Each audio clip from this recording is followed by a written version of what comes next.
ખારી રોહરના કુખ્યાત શખ્સને પાસા તળે સુરત જેલમાં મોકલાયો।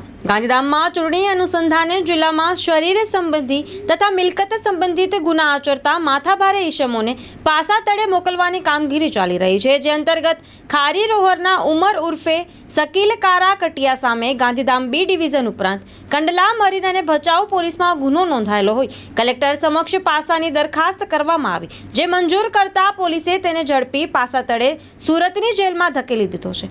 આરોપી સામે લૂંટ, અપહરણ, બળાત્કાર, રાયોટિંગ, મારામારી જેવા ગંભીર ગુનાઓ નોંધાયેલા હતા।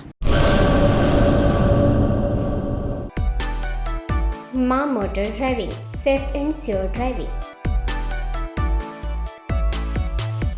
ડ્રાઇવિંગ એ શોખ સાથે આપની મોટી જવાબદારી પણ છે। અમારા ઇન્સ્ટ્રક્ટર દ્વારા સચોટ અને સરળ માર્ગદર્શન। આપની રોજની તાલીમની માહિતી મેળવીને શું અધુરાશ છે એના ઉપર પૂરું ફોકસ કરાય છે।